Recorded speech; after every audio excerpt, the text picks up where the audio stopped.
Ok, donc là, je suis sur WordPress.org. Bon, là, la version en français, c'est fr.wordpress.org.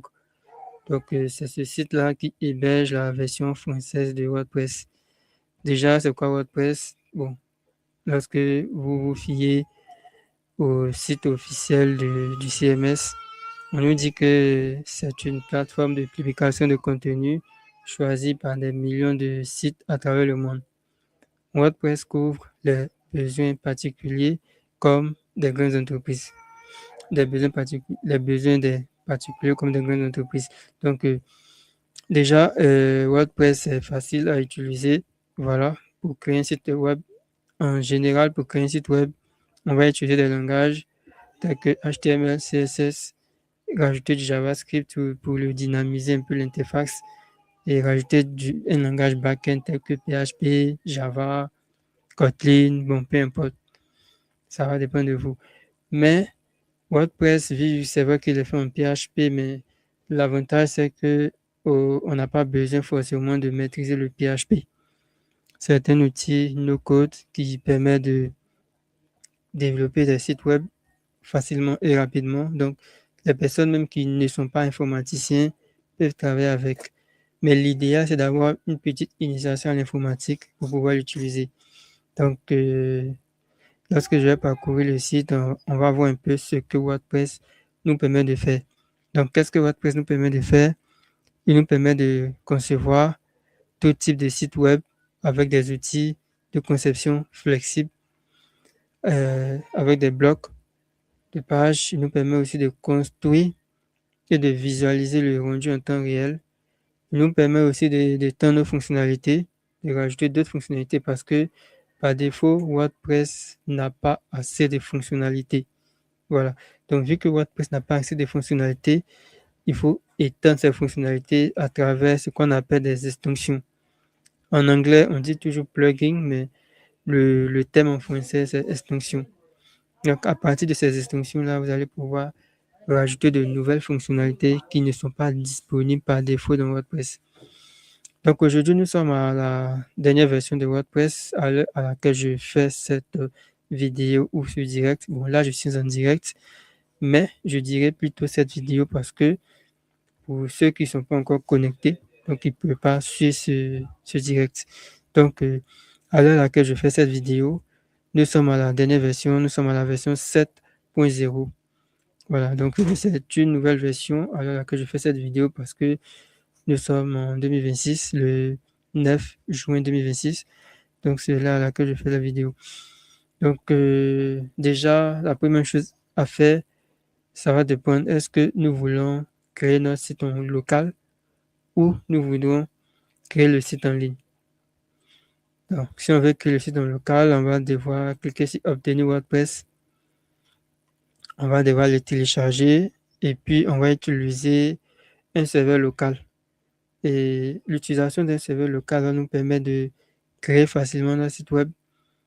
Et vu qu'on aura la facilité de créer le site web, ça va nous permettre de tester le site web en local sur notre machine. On n'aura pas besoin d'Internet pour travailler. Bon, mais pour aller vite, moi, je vais opter pour une solution en ligne. Donc, l'outil que on va utiliser, c'est une solution en ligne qui s'appelle TestWP. Voilà, donc TestWP, c'est une solution qui va vous permettre d'installer de réaliser une installation WordPress rapidement, qui sera directement en ligne, qui sera directement hébergée. Donc, vous n'aurez pas forcément besoin de payer un hébergeur et un nom de domaine. Bon, c'est quoi un nom de domaine? Un nom de domaine, c'est le nom qui vous permet d'accéder à votre site web. Par exemple, le site testwp.com, c'est un nom de domaine et il permet d'accéder à la plateforme qui va nous permettre de, de créer notre site WordPress. Donc, une fois que vous êtes sur le site testwp, vous allez cliquer sur s'inscrire, vous allez remplir le formulaire et vous allez vous inscrire.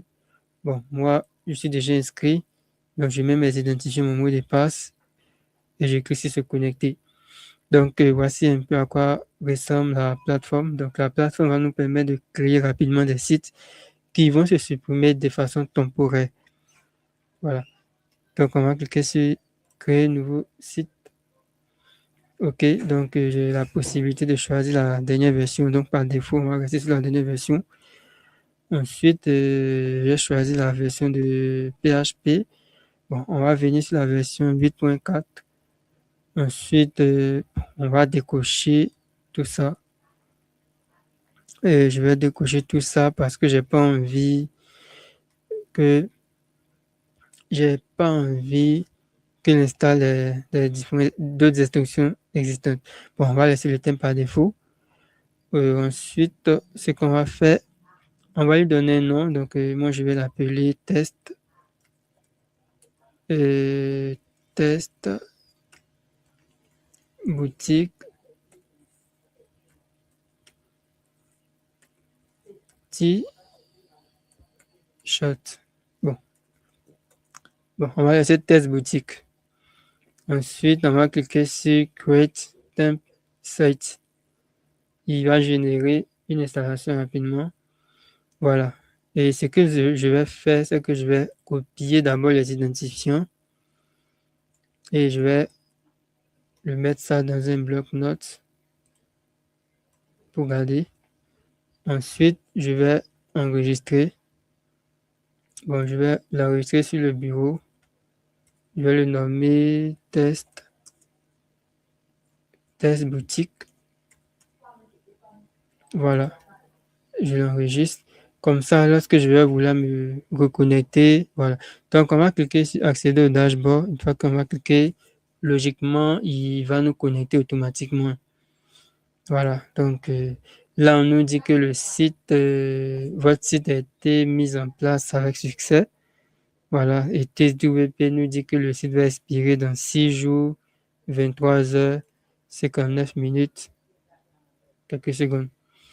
Voilà. Les secondes, donc, on a la possibilité de cliquer sur ici pour voir le site. Donc, là, c'est le site tel qu'il est par défaut. Donc, là, c'est un site WordPress qui est là. Voilà, donc, on a le thème par défaut qui a été installé.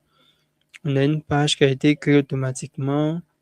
Si je clique, je peux revenir sur la page d'accueil. Donc, automatiquement, la page d'accueil affiche la liste des articles. Voilà.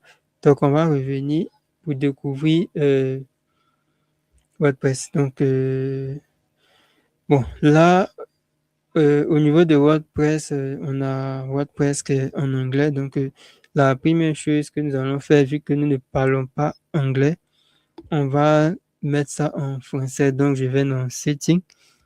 Setting qui signifie réglage général. Voilà. Bon, si vous avez des questions, vous pouvez les poser en commentaire. Voilà. Donc, bon, là, je vais cliquer ici. Donc, voilà, Site Language. Donc, je vais cocher français. Et puis, je clique sur Save Change. Ça veut dire enregistrer la modification. Voilà. Et automatiquement, on a WordPress qui est en français. Voilà. Donc, on va voir ensemble les différentes fonctionnalités de WordPress. Donc, ici, on a la gestion des articles.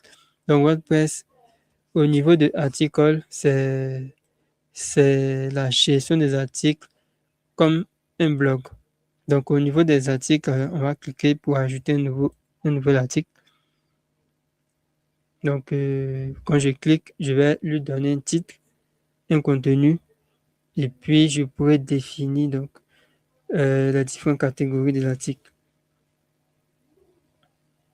Bon, là, c'est dû à ma connexion Internet qui est un peu lent. La connexion rame un peu, donc on va patienter. Et puis, je pourrais définir donc, les différentes catégories. Ok, donc voilà, bon, vu que je viens à peine installer WordPress, donc là, c'est un guide. Ah, donc je peux faire suivant. Bon, ça, c'est toujours en anglais parce que ça doit être à cause du cache. doit être à cause du cache, c'est pour ça que ça apparaît en anglais. Ok, donc là, je vais définir le titre de l'article. Donc, bon, on va écrire titre, article. Donc, on suppose que on est dans un blog. Donc, par défaut, c'est le titre. Et puis là, ça sera le contenu. Donc, je vais cliquer, je peux rédiger un paragraphe. Lorsque j'appuie sur Entrée, c'est un deuxième paragraphe. Bon. Ou bien, ça peut être un paragraphe, comme ça peut être des images. Voilà. Comme ça peut être un titre, je peux définir un titre, je peux rajouter une image si je veux. Et si je veux rajouter, je peux cliquer sur médiathèque ou bien je peux téléverser une image qui n'existe pas dans la médiathèque. Voilà. Je peux rajouter une image. Ensuite, je peux cliquer sur publier. Lorsque je vais publier, je vais cliquer sur le raccourci pour voir l'article. Donc, vous voyez qu'on a un article qui s'appelle article et le contenu, c'est ça, et l'image, c'est ça. Donc, quand je reviens sur test boutique, on a deux articles. Le premier article, c'est Hello World. Le deuxième article, c'est celui que je viens d'écrire. Voilà. Donc, si je veux revenir dans la liste des articles, je vais cliquer ici. Ça me permet de ressortir. Donc, voici la liste des articles, la liste des catégories. Donc, bon, on peut rajouter une nouvelle catégorie en allant directement sur catégorie, comme on peut venir modifier l'article et profiter pour rajouter une nouvelle catégorie directement à partir de l'article. Donc là, je peux définir une catégorie. Bon, vu que je n'ai pas défini de catégorie, il a sélectionné cette catégorie qui est la catégorie par défaut, qui signifie pas de catégorie. Donc on va mettre actualité des transports. J'enregistre. Et puis ici, on a la possibilité de définir une image mise en avant. Bon, on va mettre cette image-là. Et puis ici, je vais la retirer. Ok, donc on suppose qu'on a une image juste ici. Et j'ai retiré l'image qui est dans l'article. Voilà, donc, ok. Voilà. La publication enregistrée, je vais actualiser. Ok, lorsque j'actualise, on a l'image qui a été mise en avant. Voilà, donc quand je clique sur l'article, on a l'image, on a le titre, on a le contenu. Ok, voilà, donc je vais revenir sur la page d'accueil. Bon, ok. Maintenant, ici, on a la médiathèque. Donc, au niveau de la médiathèque, c'est ici qu'on va stocker tous nos fichiers. Voilà, quand je dis tous nos fichiers médias, on a les images, on a les vidéos, on a des audios, on a des PDF. Donc, voici ce type de fichiers qu'on peut stocker. Images, audio, vidéo, PDF, c'est-à-dire des documents.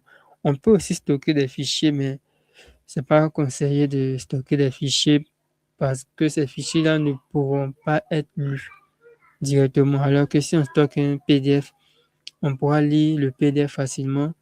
Et si on stocke une vidéo, on pourra lire la vidéo facilement. Ok.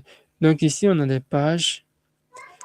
La différence entre une page et un article, c'est qu'un article, vous voyez que les articles s'affichent au niveau du blog. Donc quand je clique sur Hello, vous voyez qu'on a l'article.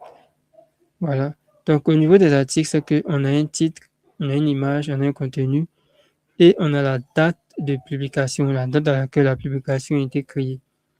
Et lorsque on crée des articles, ça va automatiquement dans l'espace blog. Bon, par défaut, on a défini la page d'accueil comme un blog.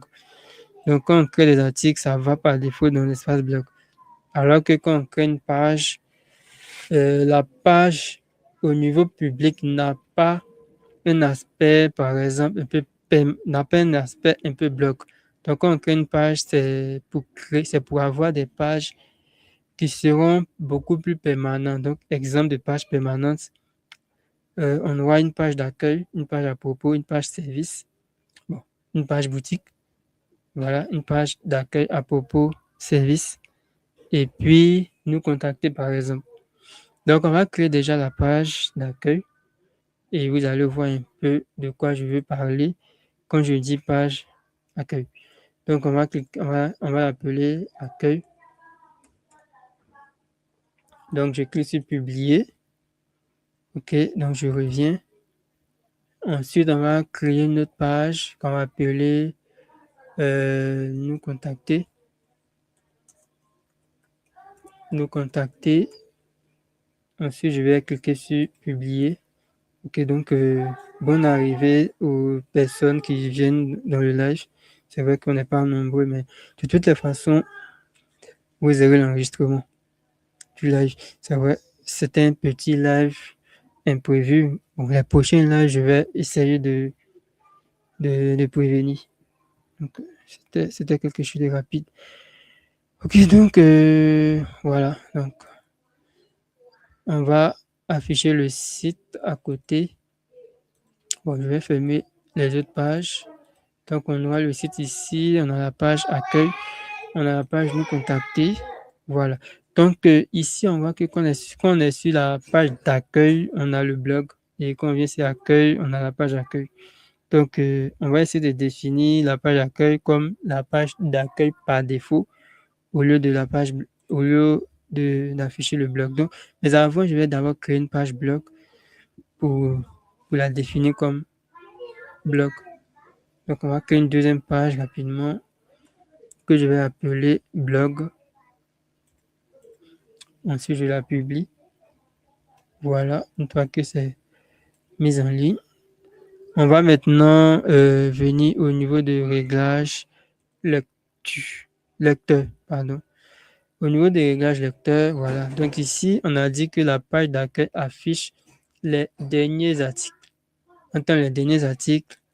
Quand on est sur la page d'accueil, voici les derniers articles. On a deux articles, l'article Hello World et puis le titre article. Voilà. Donc, on a titre article et puis on a Hello World. OK. Donc, on va cocher sur une page statique.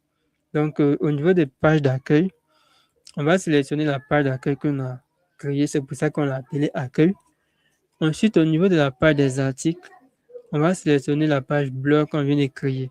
Donc, la page blog est là, va s'afficher juste ici au niveau de la page blog qu'on vient de créer. Et c'est la page article qui sera la page article, la page d'accueil par défaut. Donc, je vais demander au moteur de recherche de ne pas indexer. On va enregistrer les modifications. Et lorsque je vais actualiser, vous allez voir que quand j'actualise, automatiquement, on est sur la page d'accueil. Quand je clique sur la page blog, on a la liste des articles qui s'affichent au niveau de la page blog que je viens de créer. Voilà, donc c'est un peu ça. Ok, quand je clique sur un article, on voit l'URL qui est comme ça. Ok, donc je vais cliquer sur le deuxième article et vous allez voir l'URL. En fait, l'URL donne des informations sur la date de publication. Bon, peut-être que j'aimerais pas faire connaître la date de publication. Donc, ce qu'on va faire, on va venir au niveau de réglage, au niveau des paiements liens et on va changer les choses. On va changer les choses. Donc, au niveau de paiement lien, on va venir définir titre de publication. OK. Et ensuite, je vais enregistrer. OK. Donc, quand j'enregistre, d'abord, je vais actualiser. Voilà. Et quand je vais cliquer sur Hello World, et vous voyez que c'est Hello World qui apparaît et il n'y a pas d'information sur la date à laquelle on a publié nos articles. Voilà. OK. Donc, quand je reviens, voilà. Donc, c'est un peu ça, mais c'est pas tout. On voit que le site internet est un peu très moche, selon moi.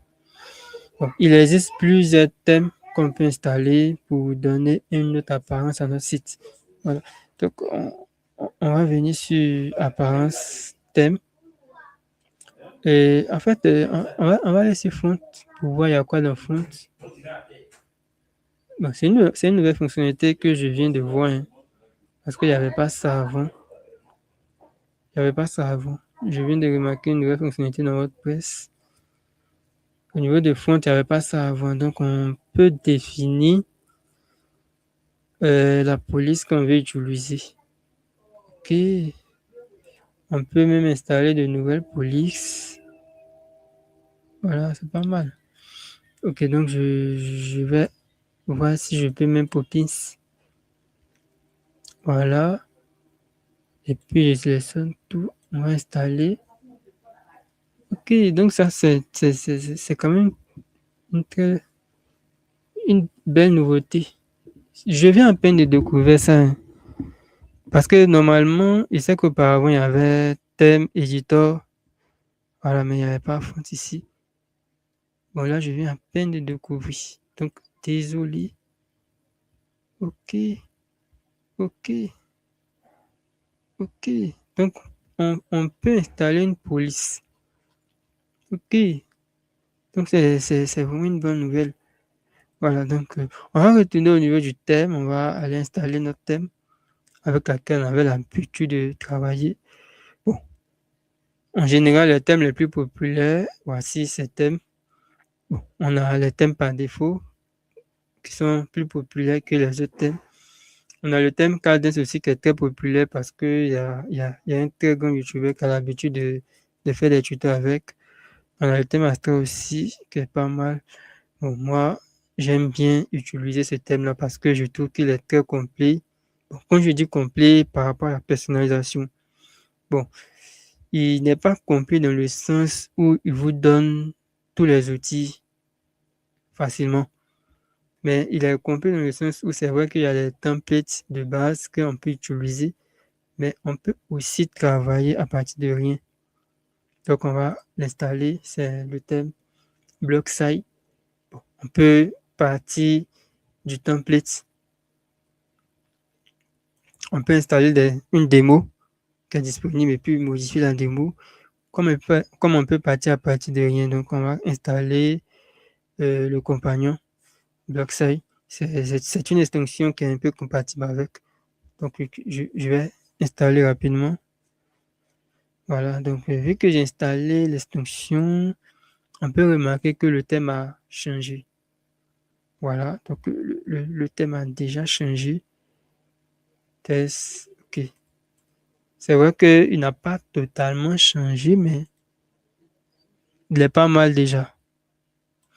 Il ressemble bien à quelque chose. Et puis, quand on va aller au niveau des personnalisés, on va remarquer la capacité de pouvoir personnaliser notre template en choisissant une couleur.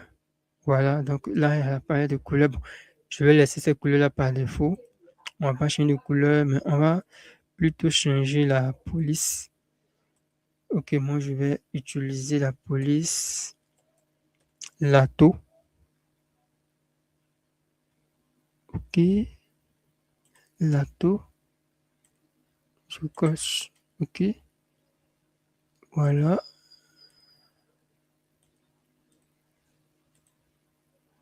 Ok, donc, sélectionnez Lato et vous voyez que on a,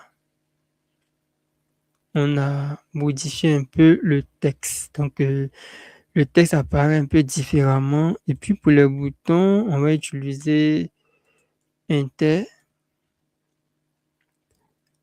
Enter.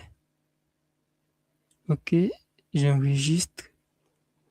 Voilà. Et puis pour le titre, les titres H1, on va utiliser Poppins.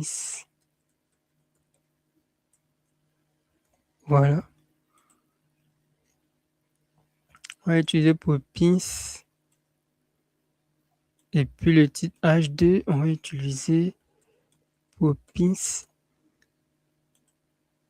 Bon, ça, H3 aussi, on va mettre Poppins. Bon, on va utiliser la tour sur tous les textes.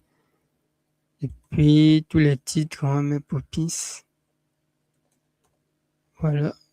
Ok. Je change, je change, je change. Ici aussi. Ok. Ici aussi. Poppins. Voilà.